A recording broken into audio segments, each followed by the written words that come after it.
अब मैं वो चीज़ बताना चाह रहा हूँ आपको कि कुछ भाई कहे हैं ना कि भाई एचपी कैसे इंक्रीज कर रहा है। तो अब मैं बताता हूँ भाई कि क्या रीज़न रहा जो ट्रैक्टर के टायर चेंज करे और क्या इम्प्रूवमेंट मिला और क्या कमी मिली। तो राम राम भाइयों। भाइयों, आज की वीडियो जो है भाई पहियों के ऊपर है। जो मैंने पिछली बार अपने जो भैया का ट्रैक्टर है मैसी 254, उसमें भाई टायर चेंज कराए थे। तो एक भाई का कमेंट था कि भाई ट्रैक्टर के टायर बाहर निकाल के कैसे ये तेरा 60 HP हो जाएगा। मैंने उसमें थंबनेल जो लगाया था वो ये लगाया था कि भाई ये वाला ट्रैक्टर जो है अब 10 HP इसकी इंक्रीज हो गई। ये 50 HP का ट्रैक्टर है, अब 60 HP के जोर मारेगा। तो भाई वो क्या सीन था, मैं पूरी वीडियो देखना, मैं आपको बिल्कुल स्पष्ट कर दूंगा कि भाई इस बात में कितनी सच्चाई है और क्या वाकई में ट्रैक्टर की एचपी इंक्रीज होती हैं जैसे कि टर्बो के लिए बोलते हैं। टर्बो के लिए भी कुछ किसान भाई ये बोलते हैं कि टर्बो लगाने से ट्रैक्टर की 5 HP इंक्रीज होती हैं। वो चीज़ उससे रिलेटेड है, आप वो भी समझना, वो भी मैं आपको वीडियो में बताऊंगा। देखो भाई, पहले मैं इस वाले ट्रैक्टर की बताता हूँ आपको।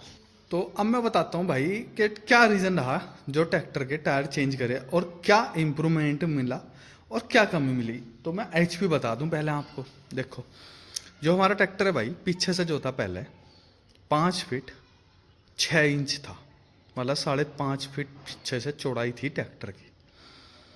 अब जो चौड़ाई है ट्रैक्टर की वो भाई 6 फीट 1 इंच है।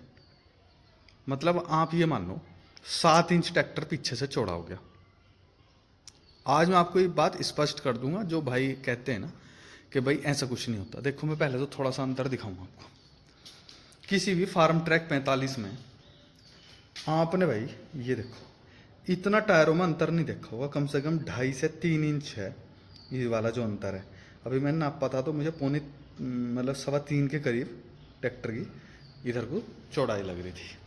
आपने एक अपने अगर क्षेत्र की बात करूं या जैसे भी, आपने अर्जुन 555 के बारे में सुना होगा कि भाई वो ट्रैक्टर ट्रॉली पे बहुत अच्छे रोड पे परफॉर्मेंस दिखाता है। अब मैं वो चीज़ बताना चाह रहा हूँ आपको कि कुछ भाई कहे हैं ना कि भाई एचपी कैसे इंक्रीज कर रहा है।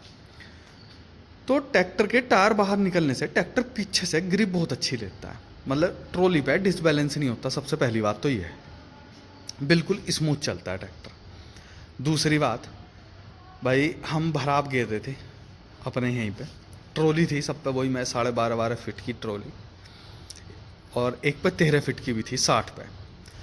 तो भाई 60 की भी सेम विड्थ है।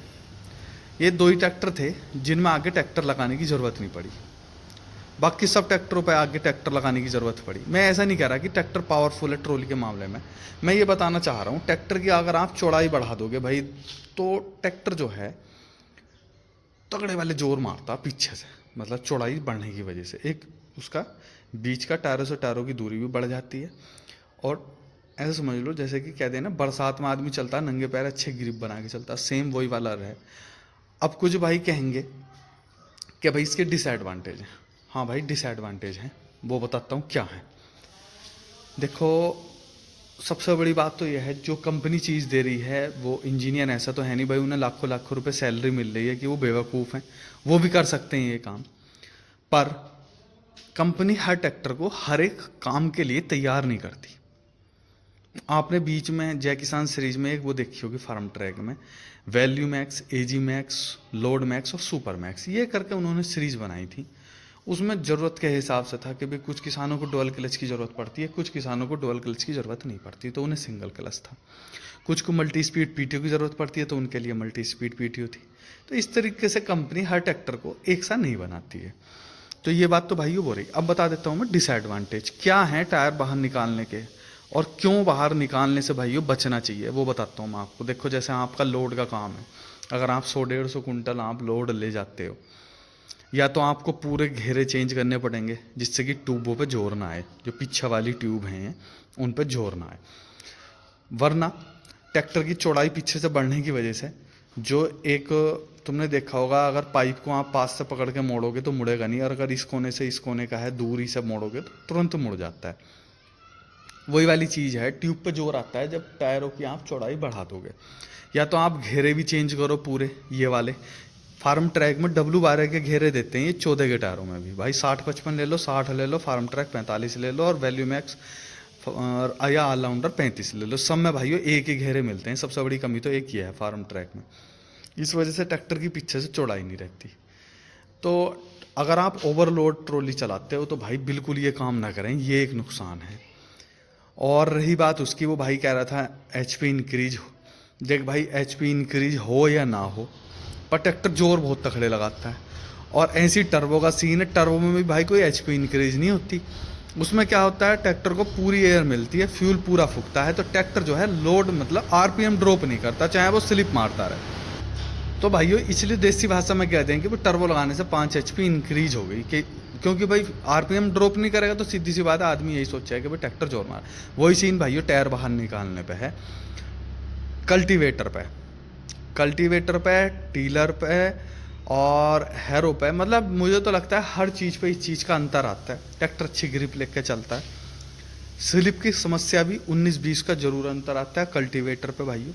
एक रूटावेटर को तो कह सकते हैं जिस पे इसका कम लाभ है। तो जैसे 254 में चेंज करें भाइयों, उसमें ट्रैक्टर कल्टीवेटर पर तो बहुत ही शानदार चलता है। मैं परफॉर्मेंस भी दिखाऊंगा किसी दिन। और भाई जो मैं बताना चाह रहा था टायर बाहर निकालने के नुकसान और फ़ायदे, और उस भाई को एक छोटा सा मैसेज देना था कि भाई ऐसा नहीं है, वाकई में अंतर आता है। हाँ भाई कंपनी जो दे रही है वो तो जेन्युइन चीज़ है ही है, पर ये छोटे छोटे से जुगाड़ हैं जिससे कि हर मॉडल में कंपनी नहीं देती है भाइयों। तो वीडियो अगर बढ़िया लगी हो तो भाई वीडियो को लाइक करें, और जो चीज़ मैं बताना चाह रहा था उस बात से सहमत होना तो भाई कमेंट जरूर करना। वीडियो देखने के लिए धन्यवाद।